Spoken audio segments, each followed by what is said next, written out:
موضوع الدرس في صفات المؤمنين سورة الحديد تفسير ابن كثير.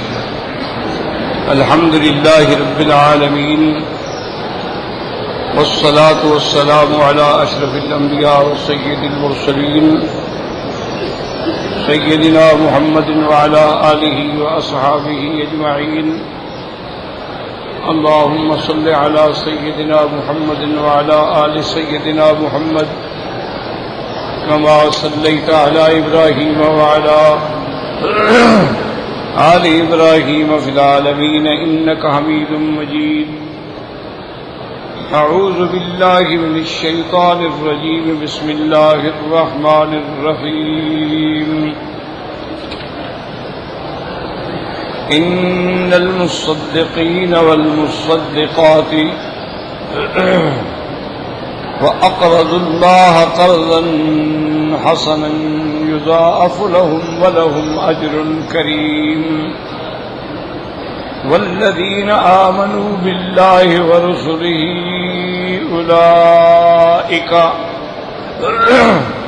أولئك هم الصديقون والشهداء عند ربهم لهم أجرهم ونورهم.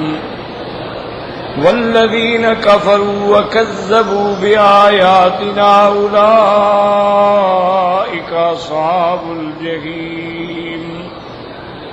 قال المؤلف والمفسر رحمه الله تعالى أدام النفع بعلومه وعلومكم في الدارين آمين إلى أن قال يخبر تعالى عما يصيب به المصدقين والمصدقات بأموالهم على أهل الحاجة والفقر والمسكنة. اب مفسر رحمت اللہ علیہ ان آیات کی تفسیر فرماتے ہیں کہ ان آیات میں اللہ تبارک و تعالی نے خبر دی ہے جو صدقہ کرنے والوں کو اللہ ثواب عطا فرمائیں گے، جو اپنے اموال سے اصحاب حاجت پر، فقیروں پہ، مسکینوں پہ خیرات کرتے ہیں. وَأَقْرَضُوا اللَّهَ قَرْضًا حَسَنًا أَيْ دَفَعُوهُ بِنِيَّةٍ خَالِصَةٍ ابْتِغَاءَ مَرْضَاتِ اللَّهِ. اور وہ جو کچھ بھی دے رہے ہیں اللہ کی خالص رضا کے لیے. لا يريدون جزاء ممن اوتوه ولا شکورا، اور جن کو دے رہے ہیں ان سے بھی کوئی بدلہ نہیں چاہتے، کوئی شکریہ نہیں مانگتے. وَلِهَذَا قَالَ يُضَاعَفُ لَهُمْ أَيْ يُقَابِلُ لَهُمُ الْحَسَنَةَ بِعَشْرِ أَمْثَالِهَا. اللہ نے فرمایا ہم ان کو بڑھا دیں گے، یعنی ایک کے بجائے 10 گنا ثواب ملے گا. وَيُزَادُ عَلَى ذَلِكَ إِلَى 700 ضِعْفٍ، 700 گنا تک بھی ہم چاہیں بڑھا دیں. وَفَوْقَ ذَلِكَ، اگر چاہیں اس سے بھی زیادہ بڑھا دیں. وَلَهُمْ أَجْرٌ كَرِيمٌ، اے ثواب جزیل حسن ومرجع صالح ومآب کریم. ان کے لیے بہت بہتر جواب ہوگا، بہتر ثواب ہوگا، اور بہتر مرجع ہوگا، اور بہتر لوٹنا ہوگا اللہ تعالی کی طرف. وقوله تعالی والذین آمنوا باللہ ورسلہ اولئک هم الصدیقون. هذا تمام الجملة. وصف المؤمنین باللہ ورسلہ بأنهم صدیقون. اب اللہ نے فرمایا جو اللہ پر، اللہ کے رسولوں پہ ایمان لائے، اولئک هم الصدیقون، یہی صدیق ہے. یہ جملہ اسی پہ ختم ہوگا. اللہ نے مومنین کی صفت بیان کی کہ اللہ کے رسولوں پر جو ایمان لاتے ہیں وہی صدیق ہے. قال الأوفي عن ابن عباس قوله تبارك وتعالى والذین آمنوا باللہ ورسلہ اولئک هم الصدیقون، یعنی یہ جملہ جو ہے الگ ہے. والشهداء عند ربهم لهم أجرهم ونورهم وقال عبدوا أولئك هم الصديقون. جملہ ختم. ثم استانف الکلام. اس کے بعد اب اللہ نے فرمایا والشهداء عند ربهم. وهكذا قال مسروق والضحاك ومقاتل ابن حيان وغيرهم. وقال الأعمش عن أبي الزهان مسروق عن عبد الله بن مسعود رضي الله تعالى عنه في قوله تعالى أولئك هم الصديقون والشهداء عند ربهم. قال هم ثلاثة أصناف. 3 قسمیں ہیں. المصدقین خیرات کرنے والے، والصدیقین تصدیق کرنے والے، والشہداء گواہی دینے والے. کما قال تبارک و تعالی ومن یطع اللہ والرسول فأولئک مع الذین انعم اللہ علیہم من النبیین والصدیقین والشہداء والصالحین. ففرق بین الصدیقین والشہداء. تو اللہ نے صدیقین کا الگ ذکر فرمایا ہے اور شہداء کا الگ ذکر فرمایا. وَدَلَّ عَلَىٰ أَنَّهُمَا صِنْفَانِ. یہ 2 قسمیں. وَلَا شَكَّ أَنَّ الصِّدِّيقَ أَعْلَىٰ مَقَامًا مِنَ الشَّهِيدِ. مفسر فرماتا ہے کہ صدیق کا مرتبہ جو ہے وہ شہید سے زیادہ بلند ہے. كما رواه الإمام مالك بن أنس رحمه الله تعالى في كتابه الموطأ عن صفوان بن سليم عن عطاء بن يسار عن أبي سعيد الخدري رضي الله تعالى عنه أن رسول الله صلى الله عليه وسلم قال إن أهل الجنة ليتراءون أهل الغرف من فوقهم كما تتراءون الكوكب الدري الغابر في الأفق من المشرق أو المغرب لتفاضل بين ما بينهم. حضرت ابی سعید خدری رضی اللہ تعالی عنہ فرماتی ہیں کہ حضور صلی اللہ علیہ وسلم نے فرمایا کہ جنت میں اتنے مراتب کا فرق ہوگا کہ جنت والے اپنے اوپر والوں کو ایسا دیکھیں گے جیسے بندہ تارے کو دیکھتا ہے جانب مشرق میں یا جانب مغرب میں. چونکہ اللہ جنت تو سب کو دیں گے لیکن پھر جنت میں درجات ہوں گے. قال یا رسول اللہ تلک منازل الانبیاء لا یبلغها غیرہم. تو صحابی نے کہا حضور یہ منازل جو ہیں انبیاء کی ہوں گی، غیر نبی نہیں پہنچیں گے.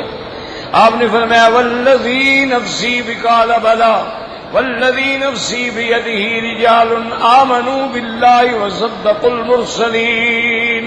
حضور نے فرمایا نہیں، اللہ کے وہ مومن بندے بھی جو ایمان لائے رسولوں پر اور انبیاء کی تصدیق کی، اللہ ان کو بھی یہ اونچے مراتب عطا فرمائیں. اتفق البخاری ومسلم رحمهم اللہ علی اخراجہ من حدیث مالک به.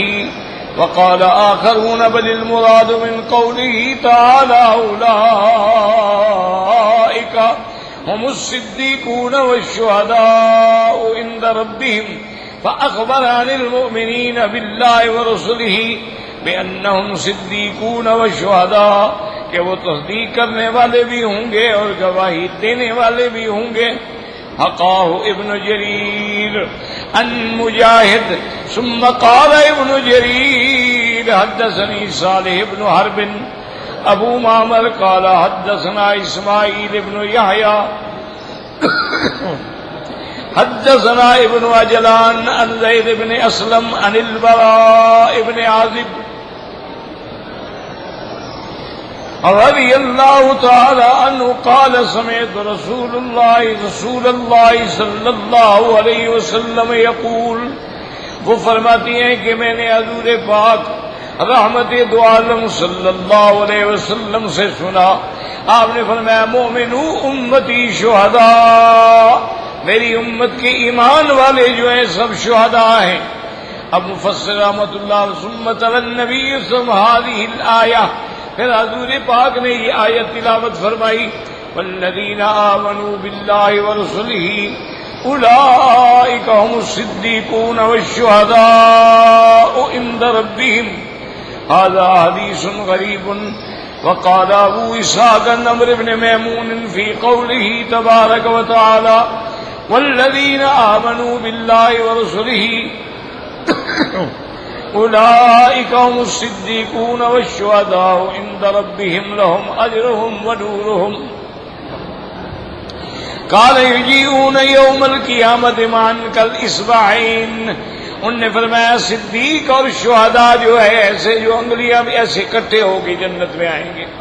وقوله تبارک وتعالی والشہداء عند ربهم أي في جنات النعيم كما جاء في الصحيحين أن أرواح الشهداء في هواسر طير خضر تصرخ في الجنة حيث شاءت ثم تأوي إلى تلك القناديل فاطلع عليهم ربك اطلاعا فقال ماذا تريدون فقالوا نحب أن تردنا إلى الدار الدنيا فنقاتل فيك ونقتل كما قتلنا أول مرة فقال إني قد قضيت أنهم إليها لا يرجعون۔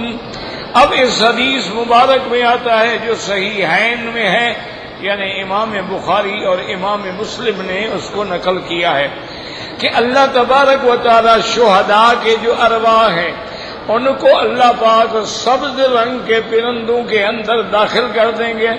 تصرح بالجنت حیث شاءت، وہ جنت میں کھائیں گے پیئیں گے جہاں چاہیں۔ ثم تاوی الی تلک القنادیل، اس کے بعد پھر وہ پنجروں میں آئیں گے۔ اللہ تبارک و تعالیٰ پوچھیں گے ان سے ماذا تریدون، کیا چاہتے ہو؟ قالوا نحب ان نرد الی دار الدنیا، وہ کہیں گے مولا ہمیں ایک دفعہ پھر دنیا میں بھیج، تیرے راستے میں جہاد کریں اور اللہ کے راستے میں پھر شہید ہو جائیں۔ فقال انی قد قضیت انہم الی لا یرجعون، اللہ فرمائیں گے کہ میرا فیصلہ ہو چکا ہے کہ اب دنیا میں پھر کوئی نہیں لوٹے گا۔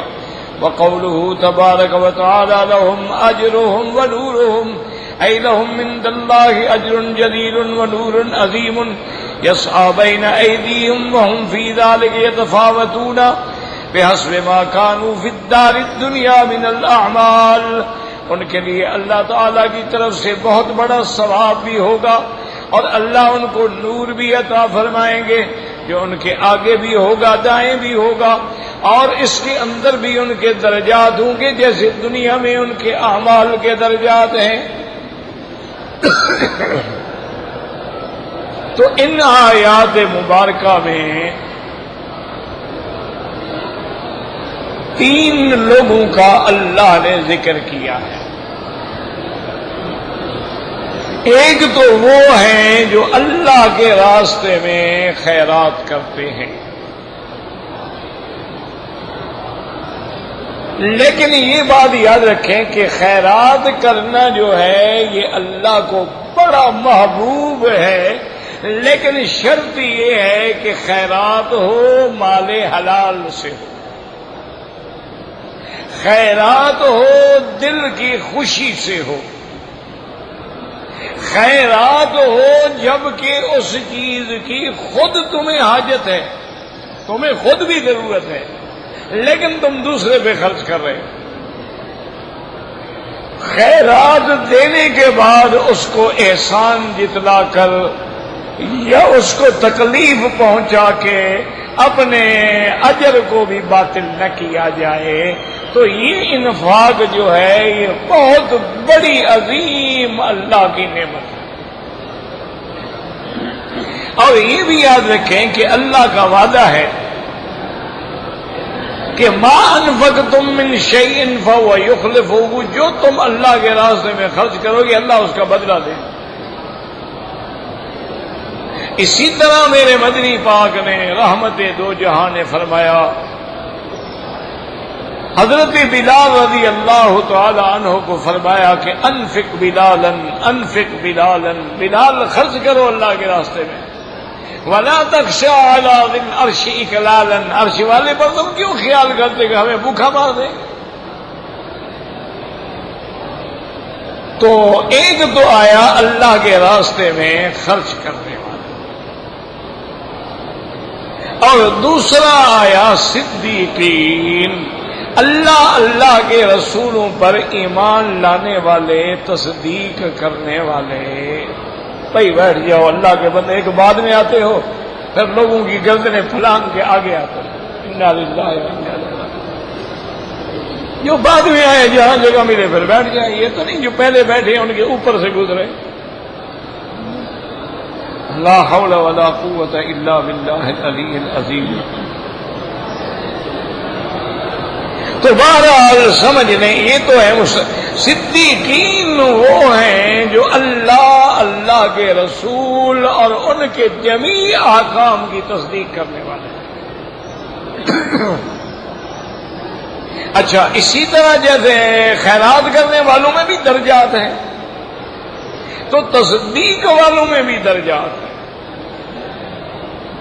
اس کے بعد تیسری قسم آئی تھی شہداء،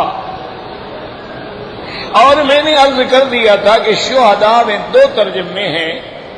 ایک تو شہید اس کو کہتے ہیں جو اللہ کے راستے میں لڑتے لڑتے لڑتے شہید ہو جائے۔ شہید کا بہت بڑا مقام ہے،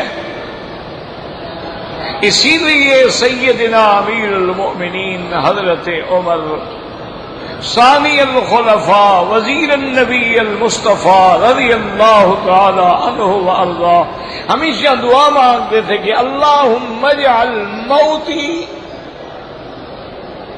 شہادتا فی سبیلک واجعل فی بلد رسولک صلی اللہ علیہ وسلم، کہ یا اللہ ایک تو مجھے شہادت کی موت دینا، اور دینا بھی محمد مدنی کے شہر مدینہ منورہ میں۔ تو اب حیرت ہوتی تھی کہ بھی حضرت عمر دعا مانگ رہے ہیں تو مدینے میں حضرت عمر کیسے شہید ہوں گے؟ مدینہ منورہ میں تو اسلام کا غلبہ ہے، اور اللہ کی رحمت سے وہاں اسلام کی طاقت ہے کہ منافقین بھی مٹ گئے، کفار بھی مٹ گئے، مشرکین بھی مٹ گئے، اوس و خزرج کے قبائل بھی مسلمان ہو گئے، اور ما حول المدینہ منورہ بھی فتوحات ہو گئے۔ اور حضرت عمر کے زمانے میں فتوحات تو قسطنطینیہ تک جا پہنچی، انہوں نے تو فارس اور روم کو بھی پاؤں کے نیچے روند ڈالا۔ تو کون جرأت کرے گا کافر کے حضرت عمر کو شہید کرے، اور وہ بھی مدینے میں؟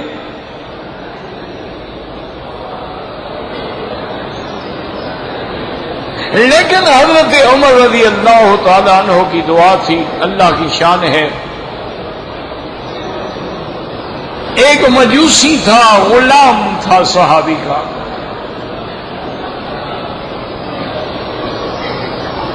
اور وہ چکیاں بناتے تھا جس میں آپ آٹا پیستے ہیں، یہ چکی بناتا تھا، گول پتھر کی چکیاں بناتا تھا۔ اس نے حضرت امیر المومنین سے آ کے شکایت کی، ابو لولو نے، کہ میرا مالک مجھ سے زیادہ پیسے لیتا ہے، آپ میری سفارش کریں۔ انہوں نے کہا کتنے پیسے لیتا ہے؟ انہوں نے کہا حضرت 2 درہم روز کے مجھ سے لیتا ہے۔ تو آپ نے فرمایا تم تو ایک صاحب فن آدمی ہو، تم عام مزدور تو نہیں ہو، تو تم سے اگر وہ 2 درہم لیتا ہے یہ تو کوئی زیادہ نہیں۔ لیکن اس کے دل میں بغض آ گیا حضرت عمر کا۔ ایک دن حضرت عمر رضی اللہ تعالی عنہ نے اس کو بلایا اور کہا کہ مجھے بھی ایک چکی بنا دو، اور جو اس کی مزدوری ہے وہ بھی بتلا دو۔ اس نے کہا آپ کو تو میں ایسی چکی بنا دوں گا کہ ایسی چلے گی کہ بند ہی نہیں ہوگی۔ جب وہ چلا گیا تو حضرت عمر نے اپنے ساتھیوں سے کہا یہ بدبخت مجھے قتل کا اشارہ کر کے جا۔ کہ یعنی آپ کے قتل کرنے کے بعد فتنے جو ہے اسلام میں وہ چل پڑیں گے، پھر وہ رکیں گے ہی نہیں۔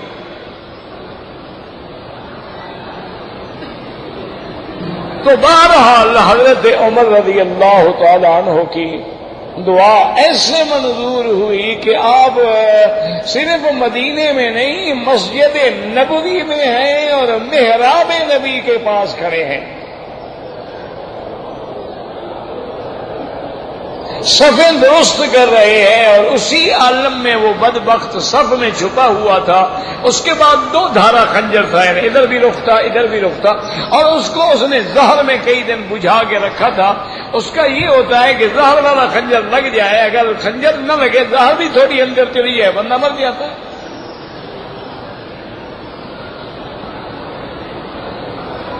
اس نے اتنی تیزی سے حملہ کیا کہ سیدنا امیر المومنین حضرت عمر کا پیٹ مبارک پورا کاٹ دیا، اور آپ کی آنتیں مبارک جو ہے باہر آ گئی۔ حضرت عمر نے اپنے آنتوں پہ ایسے ہاتھ رکھا اور اشارہ کیا عبد الرحمن بن عوف کہ آگے بڑھ کے نماز پڑھاؤ۔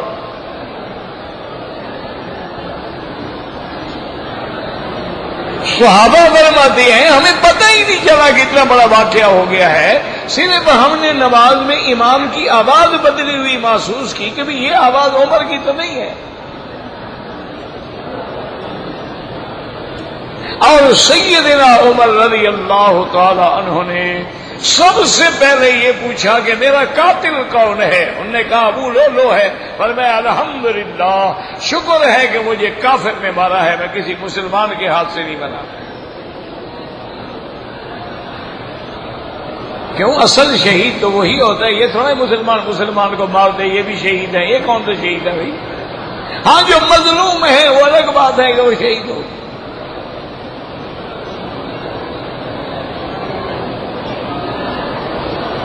تو حضرت عمر رضی اللہ تعالیٰ عنہ فوراً طبیب آ گئے، جراح آ گئے، خلیفہ ثانی ہے، اور انہوں نے جلدی سے دوائی ملائی، دودھ میں آپ کو دیا، لیکن دودھ باہر نکل آیا، اندر نہ جا سکا۔ حضرت عمر نے فرمایا بس کچھ نہ کرو، اب میرے جانے کا وقت آ گیا ہے، میں نے موت مانگی تھی، شہادت کی اللہ نے دے دی۔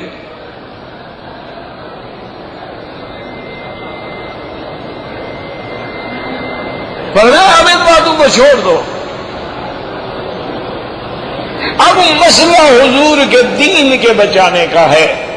اگر میں خلیفہ نامزد کر دوں پھر بھی میں گناہگار نہیں ہوں گا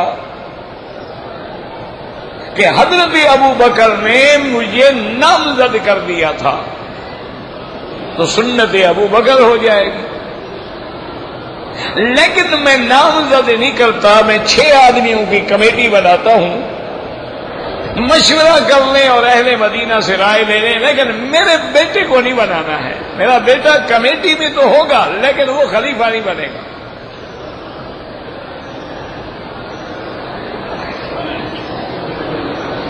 تاکہ ہم یہ تاثر ہی نہیں دینا چاہتے کہ اسلام میں اقتدار کے اندر کوئی موروثیت ہے، جو لائق ہے وہ آ جائے گا۔ حضور کے بعد آل ابو بکر تھا، آ گیا، پھر حضرت عمر تھا، آ گیا۔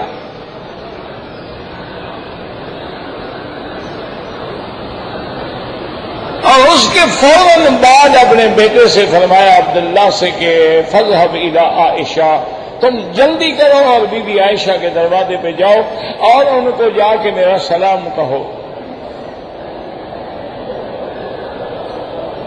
لیکن لا تقل لها امیر المؤمنین، اس کو یہ نہ کہنا کہ مجھے امیر المؤمنین عمر نے بھیجا ہے، کہنا ارسلنی عمر، مجھے عمر نے بھیجا ہے،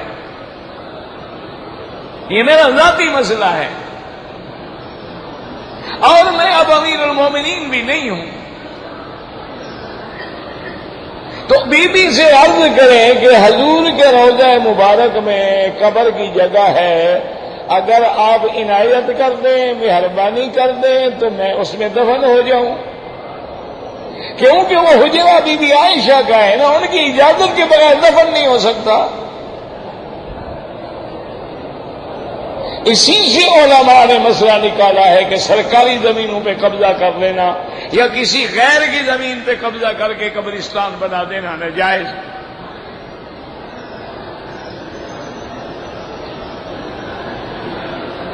حضرت عبداللہ ابن عمر آئے، سیدہ عائشہ کے دروازے پہ آپ نے آواز دی، پوچھا بیٹا کون ہے؟ آپ نے فرمایا عبداللہ ابن عمر ہوں۔ بی بی رو رہی تھی اندر، تو پتہ لگ گیا تھا کہ حضرت عمر شہید ہو گئے۔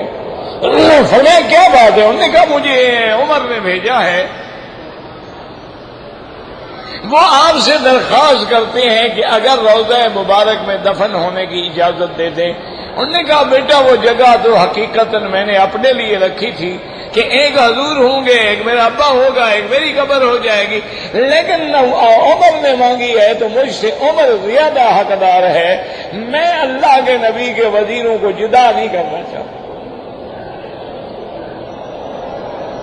بالکل اجازت ہے۔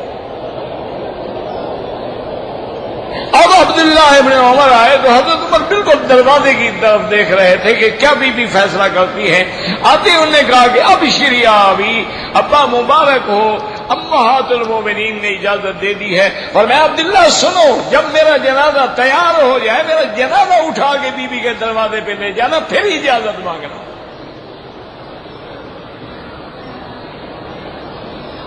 یہ شان ہوتی تھی شہیدوں کی، لیکن اللہ کے فیصلے نرالے ہیں کہ حضرت عمر ممبر نبوی میں شہید ہو گئے اور حضرت خالد بن الولید کو شہادت نہ ملی، جو یعنی اسلام کا ہیرو ہے، بدل الاسلام ہے۔ اللہ نے جس کی پیشانی میں فتح لکھ دی تھی کہ جہاں خالد گیا فتح ہو گئی، لیکن موت شہادت کی نہیں ملی۔ اچھا اللہ کی شان دیکھیں کہ سب سے بڑا مرتبہ حضرت ابو بکر کا ہے، لیکن حضرت ابو بکر کو بھی شہادت نہیں ملی۔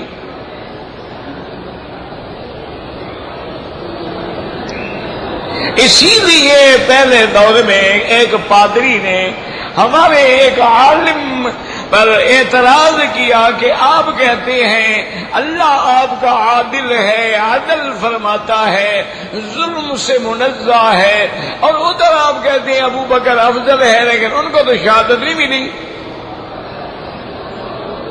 ادھر آپ کہتے ہیں کہ خالد بن الولید جو ہے بدر الاسلام ہے، لیکن اس کو بھی شہادت نہیں ملی۔ تو یہ اللہ کا کیا انصاف ہے کہ عام آدمی کو تو شہادت مل جائے اور خالد جیسے آدمی کو نہ ملے؟ تو انہوں نے فرمایا کہ پادری صاحب آپ نے غور نہیں کیا ہے، آپ نے قصے پڑھے ہیں لیکن کبھی اسلام کا مطالعہ نہیں کیا ہے۔ اگر خالد کو شہادت ملتی تو کافروں کے ہاتھ سے مارے جاتے تو شہادت ملتی، اور خالد کا لقب رکھا تھا اللہ کے نبی نے سیف الرحمان، وہ اللہ کی تلوار ہے۔ اللہ کی تلوار کافر کیسے توڑ دیتا؟ اس کو تو خود خدا توڑے گا۔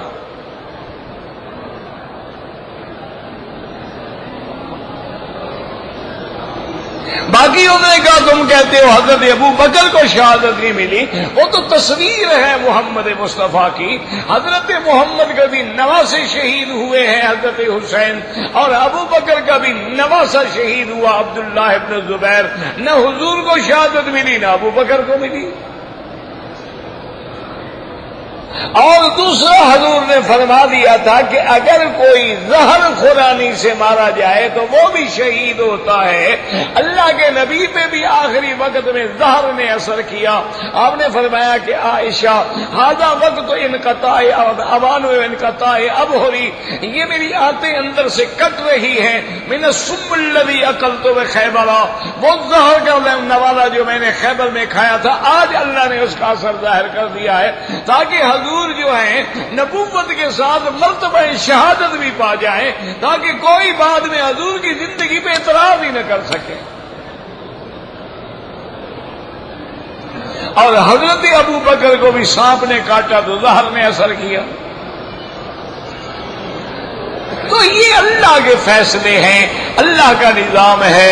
بہرحال یاد رکھیں اصل شہید وہ ہوتا ہے جو قتال میں جائے، ورنہ المبتون شہید، الغریق شہید۔ حضور نے فرمایا جو پیٹ کی بیماری سے مر جائے وہ بھی شہید ہے، جو آدمی ڈوب کے مر جائے وہ بھی شہید ہے، جو آدمی اچانک کسی دیوار کے حادثے میں مر جائے وہ بھی شہید ہے۔ اسی طرح حضور صلی اللہ علیہ وسلم نے، لیکن یاد رکھیں وہ شہید جو ہیں الحاق الادنا بالاعلی، یعنی ان ادنا کو اعلی سے جوڑا جا رہا ہے، لیکن اصل شہید وہی ہوتا ہے جو اللہ کے راستے میں شہید۔ اور دوسرا معنی یہ تھا کہ وہ شہداء کی قیامت میں گواہی دینے والے، حضور کی ساری امت جو ہے شہداء علی الناس ہے۔ اب اس کے بعد فرماتے ہیں مفسر رحمت اللہ علیہ حدثنا یحییٰ بن اسحاق قال حدثنا عبد الحی عن عطاء بن دینار عن ابی یزید الخولانی قال سمعت فضالة بن عبید یقول سمعت عمر بن الخطاب یقول سمعت رسول اللہ صلی اللہ علیہ وسلم یقول الشہداء اربعۃ، آپ نے فرمایا شہید جو ہیں ان کے چار قسمیں، رجل مؤمن جید الایمان، ایک پکا مومن ہے، لقی العدو فصدق اللہ فقتل، اللہ کے راستے میں لڑا اور شہید ہو گیا، فذاک الذی ينظر الناس الیہ ہکذا ورفع راسہ، فرمایا اس کا شان اتنا اونچا ہوگا جیسے مرتبہ دیکھنے میں ٹوپی گر جائے۔ فقال ساتمر الثانی مومن لقد انما يضرب ظهره بالشوك التلهي جاء سام غرب فقدر وذاك في الدرجه الثانيه، ایک ایسا مومن ہے کہ دشمن کو تو ملا ہے انما يضرب ظهره بالشوك التلهي، ایک گویا کہ وہ شوک کہتے ہیں کانٹا، تلا کہتے ہیں یعنی جس کو آپ کیا کہتے ہیں موز عربی میں کہتے ہیں کیلے کے درخت کا، جاؤ ایسے اچانک ایک تیر آیا وہ بیچارہ مارا گیا، وہ بھی دوسرے درجے کا شہید ہے۔ والثالث رجل مؤمن خزان صائن واخر سیئا لقی العدو صدق اللہ تعالی وذاک فی الدرجۃ الثالثہ، ایک بندہ مومن تو ہے لیکن عمل اچھے بھی ہیں برے بھی ہیں، وہ بھی اللہ کے راستے میں مارا گیا، وہ بھی شہید ہے لیکن تیسرے درجے میں ہے۔ فرابع رجل مومن اسر نفسی اسرافا کثیرا لقی صدق اللہ تعالی قتل، اور بعد ایسے مومن بھی ہوتی ہیں جس کی ساری زندگی گناہوں میں گزر گئی لیکن آخری وقت میں اللہ کے راستے میں قتال کیا مارا گیا، وہ بھی شہید ہے۔ وهكذا رواه علی بن مدینی نبی داؤد الطیالسی عن مبارک البیہقی وقال هذا اسناد مصری صالح، ورواه الترمذی من حدیث ابن لحیہ وقال غریب، وقوله تبارک وتعالى والذین كفروا وكذبوا بآیاتنا اولئک اصحاب الجحیم لما ذکر الشہداء ومآلهم عطف بذکر الاشقیاء وبین حالهم، اللہ نے پہلے مومنین کا ذکر کیا ہے تو اب ان آیتوں میں کافروں کا بھی ذکر کر دیا، جنہوں نے کفر کیا اللہ کی آیات کی تکذیب کی وہی جہنمی ہیں، انہی کے لیے جہنم ہے اور وہ دائمی جہنم میں رہیں گے۔ اللہم اجرنا من النار، اللہم اجرنا من النار، اللہم اجرنا من النار۔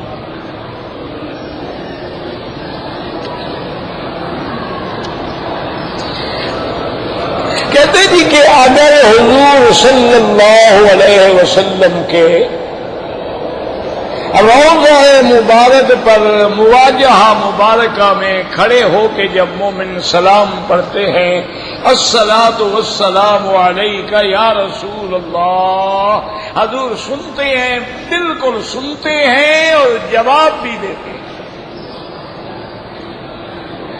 صحیح حدیث ہے ابو داؤد میں ما من مسلم یسلم علی الا رد اللہ علی روحی فارده السلام او کما قال النبی صلی اللہ علیہ وسلم۔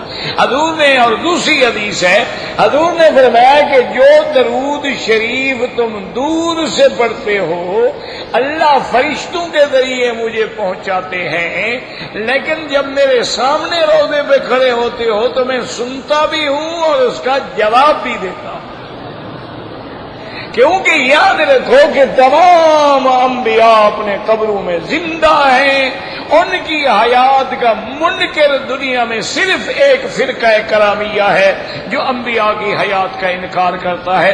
ہاں لیکن آپ بھی آگے نہ بڑھیں، وہ حیات برحق ہیں لیکن عالم برزخ کی حیات ہے. یہ عالم دنیا ہے، وہ عالم برزخ ہے، اس کے بعد عالم آخرت ہے.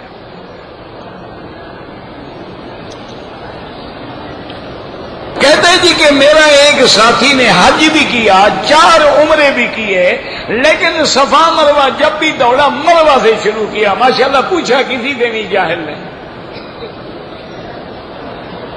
اس سے بڑا بد نصیب کوئی ہوگا بھی؟ جب آپ کو پتہ نہیں پوچھ لو. شفاء العی. اور پھر یہ تو قرآن میں موجود ہے کہ ان الصفا والمروہ،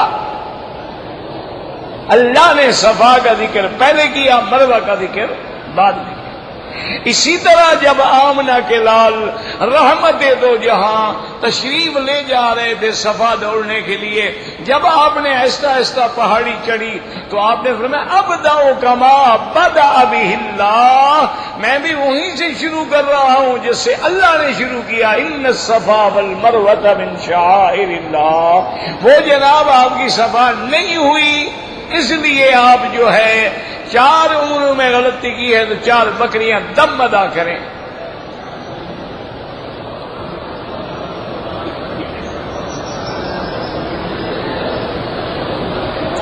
کہتے ہیں جی کہ اگر حالت احرام میں ایک آدمی کو شدید درد ہو جائے تو وہ دوائی وغیرہ جو ہے جیسے ویکس ہوتی ہے یا اور کوئی دوائی درد کو روکنے کے لیے لگا سکتا ہے بالکل. خوشبو لگانا منع ہے، یہ تو دوائی ہے، اس میں کون سی خوشبو ہے؟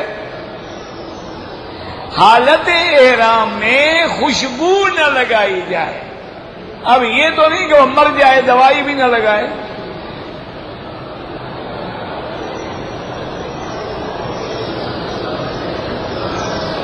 کہتے تھے کہ حضور پاک نے رحمت دو عالم صلی اللہ علیہ وسلم نے انگوٹھی پہنی ہے، بالکل پہنی ہے، اور ساری زندگی پہنی ہے. پھر وہی انگوٹھی سیدنا ابو بکر کے پاس تھی، پھر وہی انگوٹھی سیدنا عمر کے پاس تھی، پھر وہی انگوٹھی سیدنا عثمان کے پاس تھی. اور حضرت عثمان بیر خاتم پہ بیٹھے تھے، کنواں ہے مسجد قباء کے قریب. خدا کی قدرت انگلی سے ایسے انگوٹھی کو نکال کے صاف کر رہے تھے، انگوٹھی گر گئی اور کنویں میں چلی گئی. اس کنویں کا نام بھی بیر الخاتم ہے، اس خاتم یعنی انگوٹھی والا کنواں. تو حضور اب انگوٹھی کے بارے میں 2 باتیں ہیں. ایک تو ثابت ہے نا کہ حضور نے انگوٹھی پہنی. اب انگوٹھی کے بارے میں بعض محدثین اور علماء فرماتے ہیں کہ وہ انگوٹھی بھی تھی لیکن حضور کی مہر بھی تھی، اور اس پہ لکھا ہوا تھا محمد رسول اللہ، یعنی محمد رسول اللہ. تاکہ حضور جب بادشاہوں کو خط لکھتے تو وہ مہر لگا دیتے تھے، تو وہ بطور مہر بھی استعمال ہوتی تھی اور انگوٹھی بھی تھی. ورنہ اب یہ کوئی، اور ایک حدیث میں یہ بھی آتا ہے کہ فصہ حبشی، حضور کی جو انگوٹھی تھی اس کا نگینہ حبش کا تھا. اب علماء کہتے ہیں کہ بھئی وہ نگینہ نہ ہو. اب ان حدیثوں کو محدثین جمع کرتے ہیں. وہ کہتے ہیں کہ حضور پاک نے پہلے انگوٹھی پہنی جس میں نگینہ تھا، پھر جب حضور کو بتلایا گیا کہ جب آپ خط لکھتے ہیں تو باہر بادشاہوں کا یہ قاعدہ ہے کہ خط میں اگر مہر نہ ہو تو وہ نہیں مانتے، تو پھر حضور نے انگوٹھی بنائی اور وہ مہر والی بنا دی. تو مانا یہ ہے کہ وہ بھی ثابت اور یہ بھی ثابت. اچھا، بعض علماء یہ کہہ دیتے ہیں کہ جی وہ تو مہر تھی نا، وہ انگوٹھی تو نہیں تھی نا، تو مہر ویسے بھی بنوائی جا سکتی تھی، انگوٹھی کی شکل میں بنوانے کی کیا ضرورت تھی؟ مہر ویسے بنوا کے حضور رکھ لیتے. لیکن اس کو انگوٹھی کی شکل میں بنانے کا مطلب یہ تھا کہ انگوٹھی کا پہننا بھی ثابت ہو جائے اور مہر کا کام بھی ہو جائے. اس لیے آپ نے وہ مہر والی انگوٹھی پہنی ہے۔ تو انگوٹھی پہننا جائز ہے، سنت ہے، باقی کوئی پتھر پہن لے کوئی منع نہیں ہے، لیکن یہ عقیدہ نہ رکھے کہ یہ پتھر نفع دیتا ہے یا نقصان دیتا ہے۔ یہ جیسے جاہلوں کے عقیدے ہوتے ہیں نا جی، وہ علم الاعداد کے ذریعے نام بتلا کے پتھر نکلواتے ہیں کہ مجھے کون سا پتھر راس آئے گا، اور وہ بیٹھے ہوتے ہیں کہ جی تمہارا ستارہ یہ ہے، تمہارا برج یہ ہے، اور تم فلاں پتھر پہنو گے تو فائدہ ہوگا۔ وہ خود الو جو ہیں خود کیوں نہیں پہن لیتے کہ ان کو فائدہ ہو جائے؟ خود تو بھیک مانگ رہے ہیں۔ اور اپنے ستارے کو تو گردے سے نکال لو نا تم، لوگوں کے ستاروں کو گردش میں نکالنے کے لیے بیٹھے۔ بہرحال کوئی پتھر پہنو بالکل جائز ہے، لیکن نفع نقصان کا عقیدہ نہ ہو۔ ہاں ایک بات یہ ہے کہ بعض پتھروں میں اللہ نے فائدہ رکھا ہے، مثلاً بعض پتھر ٹھنڈے ہیں، بعض پتھر گرم ہیں، بعض پتھروں میں گندھک ہے، بعض پتھروں میں معدنیات ہیں، سونا ہے، بعض پتھروں میں مقناطیسی کشش کے اثرات ہیں۔ آپ طائف جائیں آپ کے کان بند ہو جائیں گے، جب آپ پہاڑ پہ چڑھیں گے کان آپ کے بند ہو جائیں گے، اسی لیے کہ بلندی پہ جا رہے ہیں، اس لیے وہ اپنا ڈاکٹر کہتے ہیں کہ چونگم میں آدمی کوئی چیز چباتا رہے تاکہ اس کا منہ حرکت کرتا رہے تاکہ بند نہ ہو جائے۔ تو سیدھی بات ہے، اللہ اللہ کیوں نہ کرتا ہے؟ ضروری چونگم کھانی ہے؟ پتہ نہیں ڈاکٹروں کو بھی کیا ہو گیا ہے، بھائی تم نے منہ ہلانا ہے تو اللہ کے نام کے ساتھ ہلاؤ۔ اچھا بہرحال یہ ہے کہ بعض پتھر ایسے ہیں، جیسے ایک پتھر کا نام ہی پتھر چٹ ہے کہ آدمی پہنے تو اگر گردے میں پتھری ہو تو نکل جاتی ہے۔ اچھا اسی طرح ایسے پتھر بھی ہیں ان کے پہنے سے آدمی کے گردے کا درد ختم ہو جاتا ہے۔ یہ ہو سکتا ہے کہ اللہ نے آخر گل بنفشے میں بھی تو اللہ نے اثر رکھا ہے نا، سونف کھانے میں بھی تو اللہ نے اثر رکھا ہے نا جی، آپ جناب لونگ کھاتے ہیں ان میں بھی اثر ہوتا ہے، اسی طرح پتھروں میں، لیکن نفع نقصان کے مالک نہیں ہوتا ہے۔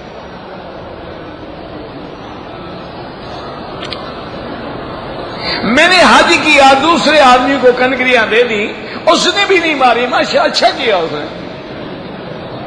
کیوں دے دی؟ تم کو بیمار تھے، اب ایک بکری دم ادا کرو۔ اور والد صاحب بھی فوت ہو گئے، وہ آدمی کیا کرے گا؟ اس نے نہیں ماری، اس پر تو کچھ نہیں ہے نا، تم اپنے والد کی بکری ادا کرو۔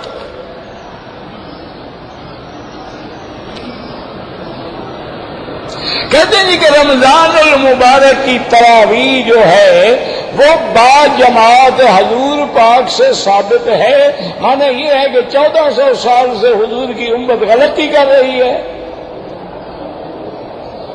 پتہ نہیں کیسے کیسے لوگوں سے ہمیں واسطہ پڑا ہے، اور سب سے پہلے حضور نے جماعت کے ساتھ تراویح پڑھائی ہے، ایک رات، دوسری رات، تیسری رات صحابہ انتظار میں بیٹھے رہے، لیکن حضور پاک تشریف نہیں لے آئے۔ صحابہ کہتے ہم تو تڑپ رہے تھے کہ حضور آئے، قرآن سنیں، حضور ہمیں پھر پڑھائیں، اور حضور نہیں آ رہے تھے تو ہم نے کھانسنا شروع کیا تاکہ حضور سنیں، لیکن حضور نہیں آئے۔ صبح جب حضور آئے تو آپ نے فرمایا میں سن رہا تھا جی تم لوگ کھانس رہے تھے، میں عمدن نہیں آیا کہ یہ ایسا مقبول عمل ہے کہیں اللہ میری امت پہ فرض نہ کر دے اور تم ادا نہ کر سکو۔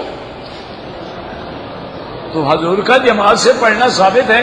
نعوذ باللہ صحابہ بدعت کرتے تھے کہ حضور سے ثابت نہ ہو اور صحابہ جماعت سے پڑھے۔ کوئی عقل کرو، حضرت عمر سے تمہیں کیوں بغض ہے؟ کہتے ہیں جی کہ فضائل اعمال جو کتاب ہے اس میں سب ضعیف حدیثیں ہیں، تو بھائی فضائل اعمال لکھنے والے حضرت شیخ الحدیث رحمت اللہ علیہ تو فوت ہو گئے، ان کی اولاد بھی موجود ہے، ان کا مدرسہ بھی سہارنپور میں موجود ہے، ان کے لاکھوں خلفاء اور مرید بھی موجود ہیں، سب کے جواب کے لیے آپ نے آخر مجھے کیوں ٹھیکیدار بنا دیا ہے؟ ان سے کیوں نہیں پوچھتے ہو؟ باقی یہ اعتراض کرنے والا جاہل ہے، جاہل مطلق ہے۔ اگر ضعیف حدیثیں فضائل میں حجت نہیں ہیں تو ترمذی سے، نسائی سے، ابن ماجہ سے، ابو داؤد سے تم نکال دو، ان سے ہم نکال دیں۔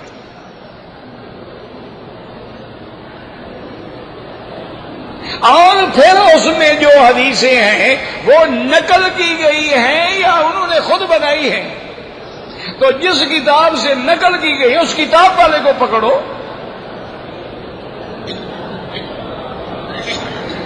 بس ایک ضد ہے، بغض ہے، کوئی نہ کوئی حل تو اعتراض کرنا ہے نا جی۔ وہ ایک آدمی تھا نا، اس کی وہ بڑا پیر بن گیا، اس کی بیوی نہیں مانتی تھی، کیوں؟ یہ بیویاں جو ہے نا پیری شیری نہیں مانتی، یہ خدا کی قدرت ہے، ساری دنیا مرید ہو جاتی ہے، بیوی نہیں ہوتی۔ یہ ہنسنے کی بات نہیں، اللہ نے میرے مدنی کی نبوت کی گواہ بیوی کو کیوں بنایا ہے؟ یہاں سے مسئلہ نکلا ہے کہ بیوی جب گواہی دے گی تو اس سے بڑی گواہی دنیا میں کوئی نہیں ہوتی، چونکہ وہ اندر باہر کی رازدار ہوتی ہے، ورنہ بیوی تو مانتی ہی نہیں۔ جب بیوی مان جائے تو پھر تو نبوت پکی ہو گئی نا۔ اگر بیوی پیری مان جائے پھر تو پیر پکا ہے، لیکن بیوی پیری نہیں مانتی ہے۔ ایک پیر تھا، اس نے کہا اچھا میں بھی تمہیں منواؤں گا، تو ایک دن اس نے کہا کہ دیکھو آج دیکھا ہے نا، آج میں اڑ رہا تھا، دیکھا تھا مجھے اڑتے ہوئے، میں تیرے گھر کے اوپر بھی آیا تھا۔ اچھا، اس نے کہا اسی لیے ٹیڑے اڑ رہے تھے، وہ تم تھے۔ ایک ضد ہے، نہیں ماننی ہے، فضائل اعمال بھی نہیں ماننی، 20 تراویحاں بھی نہیں ماننی۔ کیا اللہ ہدایت دے، ہم تو دعا کرتے رہتے ہیں اور ہمارے پلے میں تو کچھ نہیں۔ ہم تو کہتے ہیں کہ حضور کی امت کو نہ لڑاؤ، ان کتابوں کی وجہ سے لاکھوں نہیں کروڑوں لوگ مسلمان ہوئے ہیں، اور ان کی مقبولیت کا یہ عالم ہے کہ دنیا کے کونے کونے میں چل جاؤ وہ کتاب آپ کو ملے گی۔ تم نے کتابیں لکھی ہیں، 10 آدمی بھی نہیں پڑھتے۔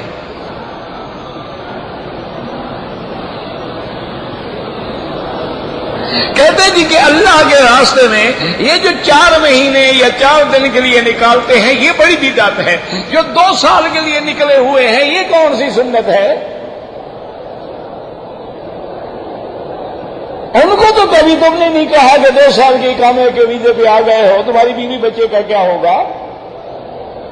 تکلیف تمہیں دین کے نکلنے کے اور 40 دن کے نکلنے کا تو قرآن میں ہے۔ وَتَمَّ مِيقَاتُ رَبِّهِ 40 لَيْلَةً، اللہ نے موسیٰ علیہ السلام کو 40 راتیں بٹھایا ہے یا اس سے کم بٹھایا ہے؟ کیوں بٹھایا اللہ نے 40 راتیں؟ تو کوئی 40 راتوں میں حکمت تھی۔ مدینے میں کتنی نمازیں ہیں؟ 40 نمازیں۔ 40 حدیثیں یاد کرو تو عالم بن جاتے ہو، تو معلوم ہوا کہ 40 کے عدد میں حکمت ہے، اس لیے اللہ والوں نے اختیار کیا ہے۔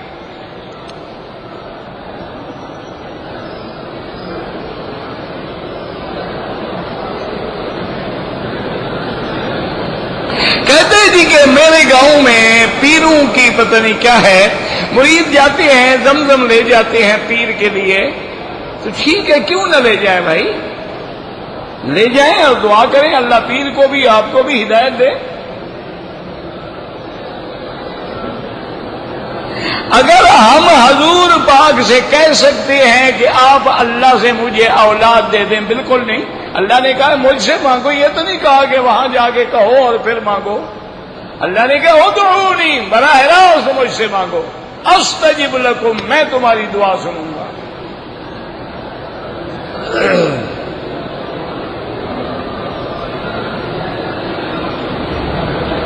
طواف زیارت کے بعد اگر صفا مروہ دوڑنی ہے اور آپ کا احرام منا میں کھل گیا ہے تو اب نہ اجتباء ہوگا نہ رمل ہوگا۔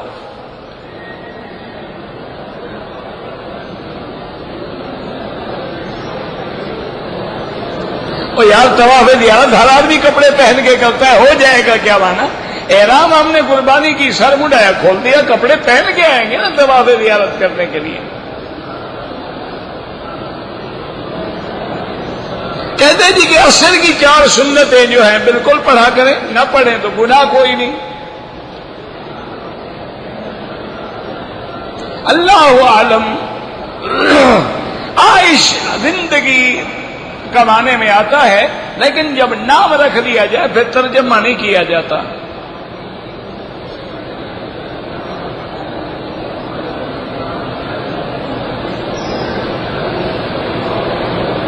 کہتے جی کہ احرام باندھ کے ہم بیٹھے ہوئے تھے، ساتھ والے احرام والے کا کپڑا میرے سر پہ، کچھ نہیں ہوتا بھائی۔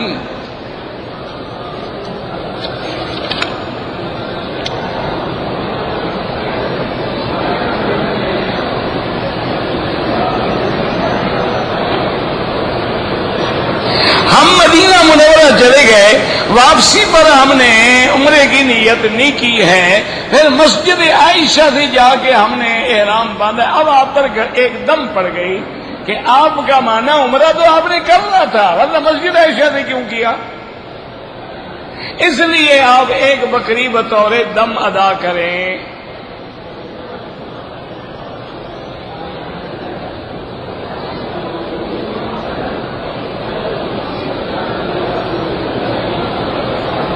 بہرحال اگر عورت نے عمرہ کرنے کے بعد بال نہیں کاٹے ہیں، پہلے تو فوراً بال کاٹو نا۔ اگر اس عرصے میں کوئی غلطی ہوئی ہے دم پڑ جائے گا، نہیں ہوئی کوئی بات نہیں۔ عمرے والا اسطورہ پھروائے، مشین پھروائے، سب جائز ہے۔ کپڑے پہن لیے، 4 گھنٹے کے بعد سر مڈایا، 5-10 ریال خیرات کر دو۔ اگر ایک آدمی کی ماں کی قبر پکی ہے، اس کو ٹھیک کر دے، اچھی بات تو یہ ہے قبر کچی ہونی چاہیے۔ اب بن گئی چھوڑ دو، ارے علاقے والے تمہیں مار ڈالیں گے، کہیں گے کہ نہیں اب وہاں بھی ہو گیا۔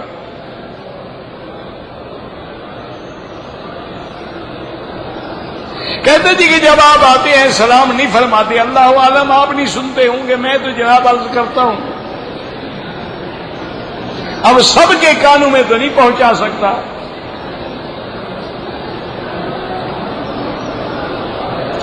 ایک آدمی نابینا ہے، اس کا بیٹا حج بدل کرے کر لے۔ ایک آدمی نے حالت احرام میں چادریں بدل لی عمرے کی، کوئی بات نہیں۔ اگر ایک آدمی نے عورت کو 3 طلاقیں دے دی، 2 سال کے بعد گھر لے آیا تو احناف کے نزدیک خالص زنا ہے۔ 3 طلاق کے بعد وہ گھر لا ہی نہیں سکتا جب تک وہ عورت اور شادی نہ کرے۔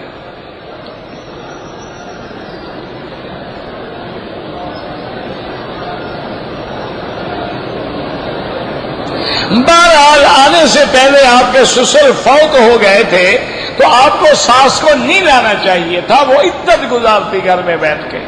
لائے ہیں، غلطی ہو گئی، اب جائیں اپنی عدت پوری کریں۔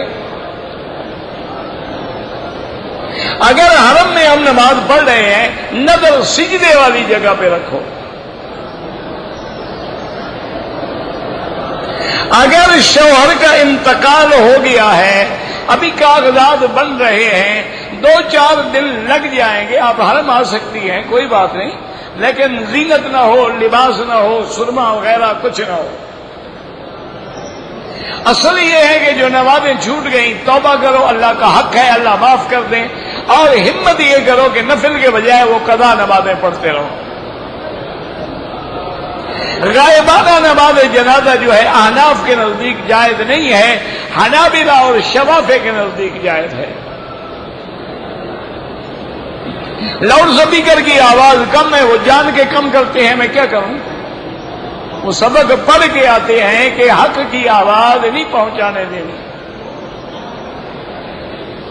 چونکہ ان بیچاروں کو تکلیف ہوتی ہے نا کہ حق کی آواز اوپر چلی جائے، اس لیے وہ ماشاءاللہ اسی وقت آواز بند کر کے خود کھسک جاتے ہیں، نظر بھی نہ آئے ہیں۔ چلو اللہ پہ چھوڑو، حسبنا اللہ و نعم الوکیل۔ میری بیٹی پیدا ہوئی ہے، اس کا نام عربی میں، تو حضور کی ساری بیٹیوں کے نام اردو میں ہے، حضور کی کسی بیٹی کا نام رکھ لو۔ آپ کی بیٹیوں میں زینب ہے، کلثوم ہے، رقیہ ہے، فاطمہ ہے، بیویوں میں عائشہ ہے، سودا ہے، حبیبہ ہے، میمونہ ہے، کوئی رکھ لو، سب عربی ہیں، وہ اردو میں نہیں ہے۔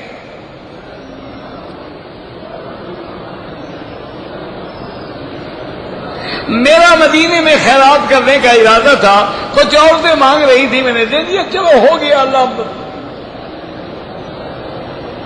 میری گھر والی گھر میں نماز پڑھتی ہے، بالکل اللہ اس کو بھی لاکھ کا اجر دیں گے۔ مسجد عائشہ سے مرد بھی عمرہ کر سکتے ہیں۔ اگر نفلی عمرہ کر کے اپنے مرحومین کو ثواب بھیجیں، انشاءاللہ اللہ ثواب دیں گے۔ مجلس قرآن کی تصویر لینا، جس میں بندے ہوں تصویر لینا حرام ہے، وہ مجلس ہو، وہ طواف ہو، وہ کوئی چیز ہو۔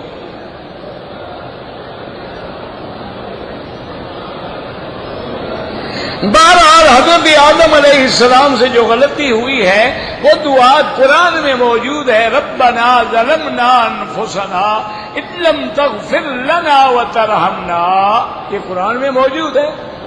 باقی بات ضعیف حدیثوں میں آتا ہے کہ حضرت آدم نے وسیلے سے دعا مانگی، لیکن وہ احادیث ضعیف ہیں، اور حدیثیں ضعیف جو ہیں وہ عقیدے میں حجت نہیں ہوتی۔ ابھی آپ کو کیا ہے، کیا ہے، کون سا ہے جواب نہیں دیا؟ یہی تو ہے، اور کیا ہے؟ ابھی اسی کا تو میں جواب دے رہا ہوں۔ وہ ضعیف حدیثیں بتا تو یہی رہا ہوں، آپ کہاں آسمان میں بیٹھے ہیں کہ ضعیف حدیث عقیدے میں حجت نہیں ہوتی، فضائل اعمال میں حجت ہوتی ہے۔ میں نے پوری دعا پڑھی ہے کہ قرآن میں ہے کہ آدم نے کیا دعا مانگی تھی، ربنا ظلمنا انفسنا ان لم تغفر لنا، پتہ نہیں اس کا جواب ہو رہا ہے، کہتے جی پھینک دیا۔ اللہم صلی علی سیدنا محمد وعلی آل سیدنا محمد کما صلیت علی ابراہیم وعلی آل ابراہیم فی العالمین انک حمید مجید۔ یا اللہ یا رحمان یا رحیم یا حی یا قیوم یا ذا الجلال والاکرام، یا الہی الہ لا الہ کل شیء، الہا واحدا لا الہ الا انت، اللہم انت الميسر لكل يسير وانت على كل شيء قدير، اللهم يسر امورنا وامور اولادنا وبناتنا واصحابنا وامور المسلمين، اللهم اصلحنا واصلح بنا واصلح اولادنا واولاد المسلمين، اللهم اصلح شبابنا وشباب المسلمين، اللهم اصلح بناتنا وبنات المسلمين، اللهم اصلح ذرياتنا وذريات المسلمين، اللهم اصلح لنا شأننا كلها فلا تکلنا الى انفسنا طرفۃ عین قط ولا اقل من ذلك۔ یا اللہ بیماروں کو شفا عطا فرما، یا اللہ بے حیاؤں کو حیا عطا فرما، یا اللہ بے دینوں کو دین عطا فرما، یا اللہ بے اولادوں کو اولاد عطا فرما، یا اللہ بے روزگاروں کو روزگار عطا فرما، یا اللہ قرض داروں کے قرض عطا فرما، جن کے گھروں میں بچیاں ہیں ان کے رشتے آسان فرما، یا اللہ عالم اسلام کی حفاظت فرما، یا اللہ اس بلد الامین کو قیامت تک ہر فتنے سے محفوظ فرما، یا اللہ پاکستان سے بھی اپنے عذاب رفع فرما، یا اللہ مسلمان جس ملک میں ہیں ان کی جان مال آبرو عزت کی حفاظت فرما۔